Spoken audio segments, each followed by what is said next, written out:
Hey everyone, welcome back to another episode of Seek on the Speed 252. If this is your first time stopping by, my name is Clarence. I would love for you to subscribe to the channel. I would love for you to push that bell button right beside it so you get notification anytime I release a video. This is a channel where you can express your feelings, express your ideas, and the followers of this channel is freaking awesome. I am so blessed to have each and every one of you that is subscribed to the channel, and for all you new subscribers, you will love this channel for sure because the community is freaking great. You can ask some questions in the comment section.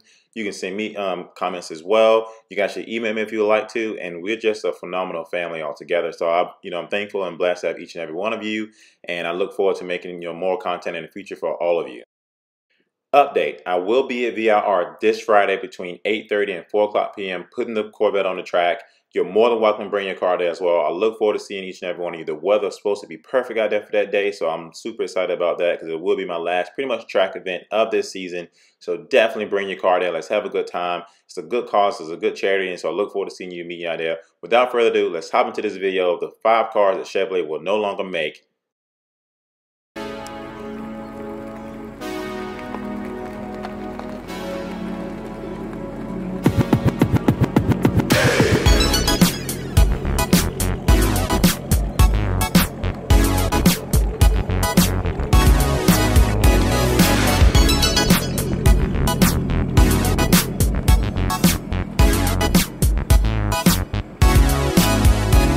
So for all of you that don't know, I made a video yesterday pretty much talking about GM and their layoffs and things of that nature. And a lot of people understand that layoff just isn't great at all. And with that being said, with this layoff, there will be some vehicles that GM will no longer make for pretty much the world anymore. They're going to absolutely stop making these cars altogether, which they have done this before. They stopped making Pontiacs. And I had a follower come on the channel yesterday and leave a comment saying he owned Pontiacs pretty much back in his day. And he said all his Pontiacs, drove well. And I can vouch for that. Like, I got a Pontiac now, like I said before, that's currently outside. And it's a 2005. It has 273,000 miles on it. And I like it. I drive it a lot. And it was my first car I pretty much ever bought. So with that being said, could Chevrolet be doing something wrong by not making some of these cars for future car buyers? Or are they doing something great and get rid of the cars that people are not going to really buy because they want to invest their money elsewhere? So without further ado, let's hop into this video and talk about the 5 cars that Chevrolet will no longer make.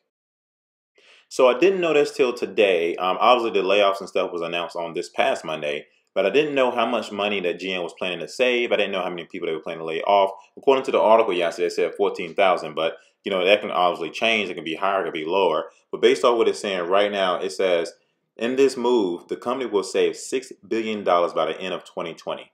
General Motors announced on Monday that this includes chopping its workforce by 15% and closing 5 plants next year. In my personal opinion, that's a lot of money to save, but there's also a lot of people losing their jobs as well. And I'm assuming based off people not actually having any interest in buying these current cars I'm going to talk about here today. So I didn't know this until I heard it from a few subscribers of the channel and also a couple of articles that I found that the Silverados and the Corvettes are actually Chevrolet's money makers. In my personal opinion, these are their most expensive vehicles. The trucks are definitely expensive, and the Corvettes is absolutely expensive, without a doubt. And it's funny that these are the 2 cars that Chevrolet sell the most of, but also keep them afloat. They're most money makers, pretty much. Now, here's a question for you all. Why do you think the Corvette and the Silverado is GM's or Chevrolet's #1 selling product? Like, they're pretty much their bread and butter. Because in my personal opinion, the truck is something you can obviously do anything with. The truck I looked at, the one I did a review on recently, was like $70,000.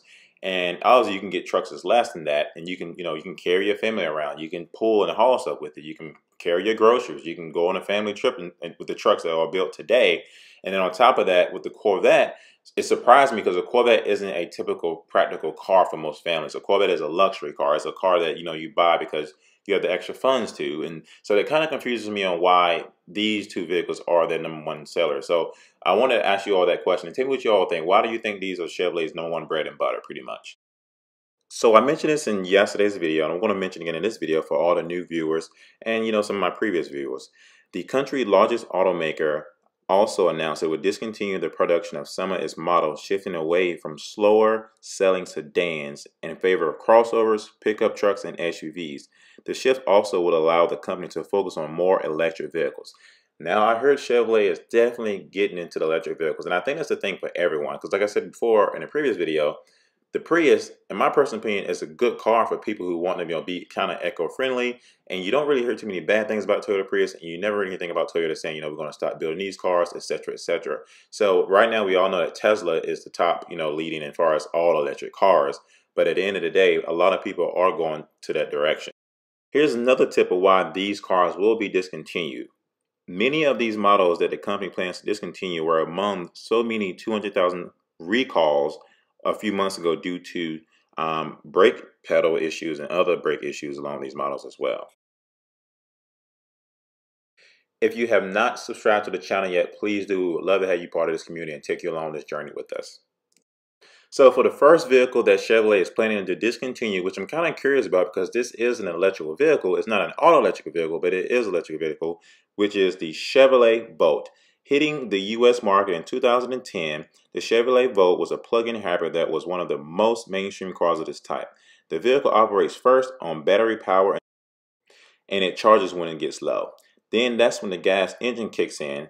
Over the years, however, the sales kind of grew and the company came out with a second generation, the Volt, in 2014, adding a more powerful battery that can go further on a charge and improving acceleration, and resulting in a boost in sales. So I asked y'all, this is one of Chevrolet's electric type cars or slowly going that direction to maybe possibly having a full electric car. Why all of a sudden are they getting rid of this car?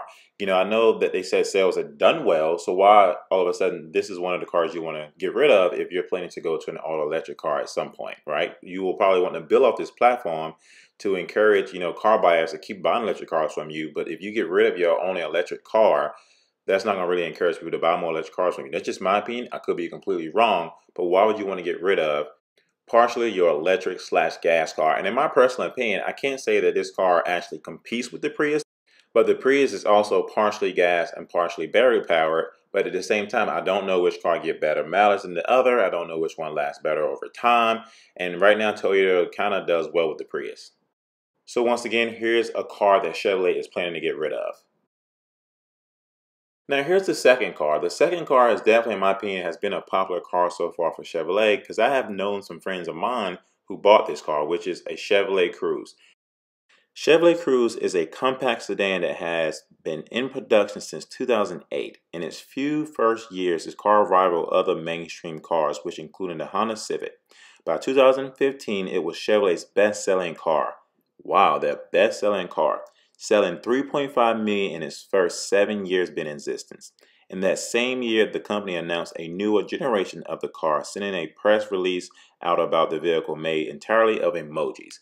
Now, don't get me wrong. I have seen the first generation of the Chevy Cruze, and I actually liked it. My wife actually bought a Chevy Cruze for her and her kids, and they loved it. And then when Chevrolet, reinvented it and brought it back out, I thought the newer version looked nice. I felt like it was actually a bigger version of Impala, in my personal opinion. So I don't really have anything bad to say about this car. Unfortunately, obviously, it's not doing well at this point, which is why Chevrolet is actually getting rid of it. So I don't know what Chevrolet will have now to compete with the Honda Civic, because the Honda Civic has been out for years. I mean, many and many of years.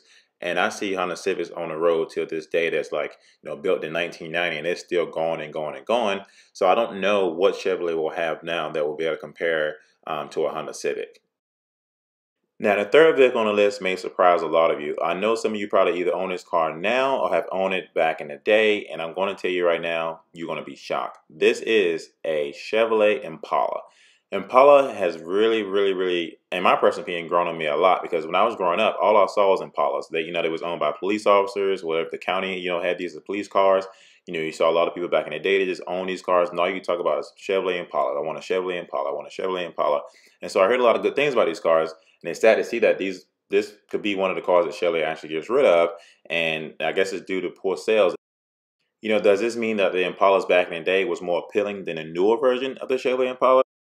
So for all of you that don't know, the large sedan Impala was first launched by Chevrolet in the 1950s, with its sales peaking in the 60s and gradually pretty much declining over the next few decades. The 2014 model was received and becoming the first U.S. sedan to top the Consumer Report ratings in 20 years. So I'm going to go ahead and tie in two cars in this one. So Chevrolet actually is considering getting rid of 6 vehicles, and it's actually 2 versions of the Cadillac. One of them is the Cadillac CT6 and the Cadillac XTS. The one we're currently looking at right now is the Cadillac CT6, which was announced in 2015 as a flagship sedan. The Cadillac CT6 is a lightweight, rear-wheel drive luxury car just earlier this year added a newer model. The CT6V, the vehicle will be still offered as expected in 2019, and the vehicles will be sold until they are ran out. Here's my question for you. When a car is discontinued, do you feel like they should offer better deals on those cars? Will you even consider buying a car that's discontinued? Because does that mean at some point they will no longer make parts to this car? How do you feel about that? I know some people don't have a problem with buying cars in general because they can fix them on their own, but it's going to be hard to kind of fix a car that's discontinued if they no longer make parts for this car. So that's the question I want to ask you all. Would you still consider buying this car at a discount since they do plan to discontinue them? So the last and final vehicle on the list that Chevrolet is planning to discontinue is the Buick LaCrosse. Now, I can tell you one thing. I have seen so many commercials about the Buick LaCrosse, it's insane. As I'm actually making this video at the moment, I am actually hearing the commercial playing right through my head as I'm talking about this car. And I would assume that this car was a popular car for, most car buyers out there, because it's definitely it's not really like a small sedan, but it's not a big sedan either. There's enough space in this car to actually get you where you got to go. So according to this article, the Buick LaCrosse first launched back in 2004. This was actually invented for a larger size sedan for most families. In 2010, they came out with a completely new design of this vehicle that they was hoping was going to appeal to some of the customers from the recession and also be able to compete with the Audi and the Lexus. I think the Buick LaCrosse look good. I would totally drive one, but it depends on what Audi and Lexus they're referring to. So those are some of the vehicles that Chevrolet is considering getting rid of. Do any of you actually own any of these vehicles? Have you ever test driven these vehicles? What do you think about these vehicles? And if you are, if any of you considering buying these vehicles? Once again, thank you for pushing that play button. Thank you for being a part of the channel today. If you have not subscribed to the channel yet, please do. We would love to have you part of the community. Once again, I will be at VIR this Friday between 8:30 and 4. Please come out and have a good time with us. And I look forward to catching the episode of See You on the Speed 252.